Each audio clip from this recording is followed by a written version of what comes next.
Salim Miguel, ele é bastante peculiar, assim. Primeiro, ele é um grande intelectual no cenário brasileiro.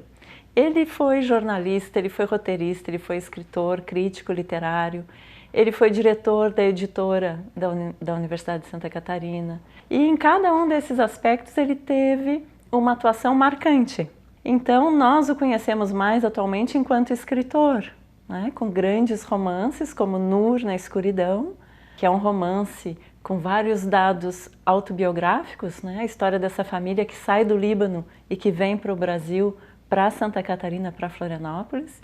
Mas nós temos também o ser humano Salim, com valores humanistas, alguém sempre muito simples, muito disponível. O Salim dizia assim, fulano é uma bela figura humana. E com valores de democracia, valores humanistas também no sentido de que a cultura nos permite experiências estéticas, intelectuais. O Salim viveu até os 92 anos. E uma das marcas registradas dele é a ousadia e a inovação. Alguém que estava sempre se reinventando. Então, em relação às novelas policiais, esse gênero policial, há duas outras novelas publicadas nos anos 90 que têm um pouco essa pegada policial, né? Um crime, um sequestro, roubo de um quadro, um tipo de interrogatório ali. Então a gente pode fazer essa aproximação. Mas é extraordinário porque foi o último livro que ele publicou em vida, já aos 91 anos, e é um livro no qual ele se reinventa, e ele reinventa o próprio gênero policial.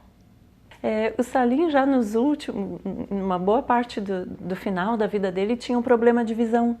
E olha que coisa extraordinária, os últimos livros que ele escreveu ditando para alguém que digitava, o neto, o filho. Vamos imaginar assim, o que é escrever um romance, o que é escrever uma novela? Agora, o que é escrever isso sem estar com o texto escrito ali no computador ou à mão? Quer dizer, tudo na memória.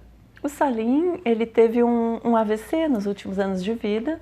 Então, esse livro, ele estava quase pronto, praticamente pronto. Então, eu pedi licença à Eglê e aos filhos e levei o manuscrito do Nós para a editora da Universidade Federal de Santa Catarina, o professor Fábio estava dirigindo, e prontamente o professor Fábio adotou o projeto, que se transformou também numa bela homenagem ao Salim Miguel, que dirigiu a editora, a Edufsky, nos anos 80.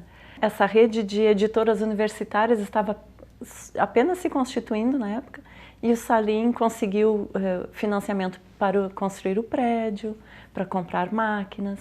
Então também foi muito bonito que esse último livro publicado em vida, e que ficou lindo, né? Ficou belíssimo, assim, o próprio objeto, o livro, a capa é muito feliz, esse título escrito desse modo, fica muito bonito, né? Essa homenagem, esse ciclo que se fecha. Esse livro é irresumível. Ele é uma narrativa policial que é um quebra-cabeças. Há um crime, então se quer saber, né, quem mandou o crime, etc. Há todo um mistério, mas a própria narrativa, que é extremamente desconstruída, ela é um enigma para o leitor. O leitor acaba se tornando um ajudante ou um outro detetive junto com o detetive da história. Ela tem essa marca do Salim Miguel muito ousada de não fazer. O Salim dizia que não conseguia escrever um texto muito arrumadinho, assim, início, meio e fim, com uma linha cronológica muito certinha. Então essa ousadia começa porque cada capítulo tem um nome de um personagem. A maior parte dos personagens não tem nome. Na verdade, eles são designados por pronomes. Eu, tu, ela, um outro, ele, nós. Então nós temos um capítulo que tem o mesmo título do livro, Nós. E nesse capítulo há uma epígrafe, em que o Salim diz assim, nós moscada? Não. Nós desfazer? Sim. Então quais são esses nós que devem ser desfeitos? São os nós do mistério, os nós da intriga. Em geral, a gente quer saber nas histórias policiais quem é o assassino. Nessa aqui a gente já sabe quem é o assassino. O mistério é quem mandou matar a moça E o outro mistério é, será que a moça que foi morta é a moça que a pessoa mandou matar? Então, são diferentes camadas de enigmas e é um livro que impele a reler. Eu tenho feito várias conferências em colégios, né, porque o livro está na leitura do vestibular da UFSC, e é muito interessante esse público de alunos do terceirão. E eu sempre pergunto, o que aconteceu quando vocês chegaram nessa parte? Ah, eu tive que voltar para ver se eu tinha entendido bem. É um livro que não pode ser resumido, porque a história não é linear.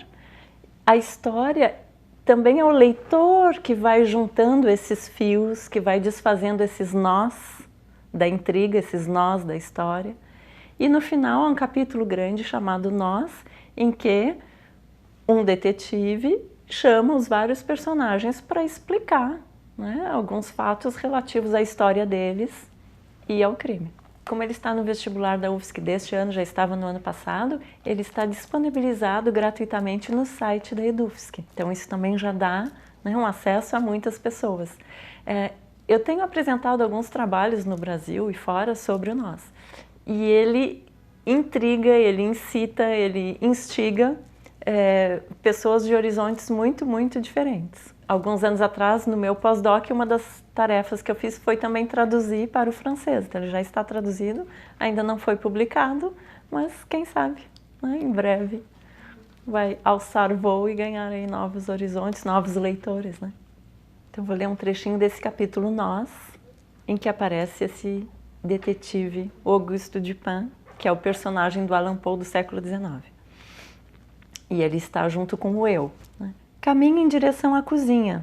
Sinto sede. Pego um copo. Prefiro a água da moringa, sempre fresquinha. Só então, olhando para o fogão a lenha, me dou conta. Depois do café preto da manhã, 2 bananas e 2 fatias de pão de milho, nada mais comi. Embora não sinta fome, olho pela janelinha. A tarde escorre lenta, 3 horas talvez. Me esforço. Mastigo um pão de aipim, uma fatia de mamão, basta. Ao voltar para a sala, estaco surpreso. Um homem está sentado perto da mesinha. Dá um boa noite com sotaque. Não respondo. Meio a sério, meio brincando, diz: se aproxime, sente na cadeirinha de palha. Afinal, a casa é sua. Confuso, obedeço, embora a casa não seja minha. Me esforço. Quero lembrar quem é. Ou não há o que lembrar? Ah, deve haver. O homem esclarece. Recebi o material que mandou, no inglês macarrônico. O cara não sabe nem inglês nem português. Para mim não foi problema. É só acionar a área certa do cérebro e domino qualquer idioma. Li tudo o que me mandou em português. Tem razão. É um caso complicado. Mais que o da Rua Morgue. Só aí me dei conta. Tinha a meu lado Auguste Dupin. Depois de me desculpar por não tê-lo reconhecido de imediato, perguntei: quer tomar um café, um suco de manga, um copo d'água, uma cerveja? Obrigado, prefiro 2 cálices. Fui à cozinha, botei os 2 cálices em cima da mesa.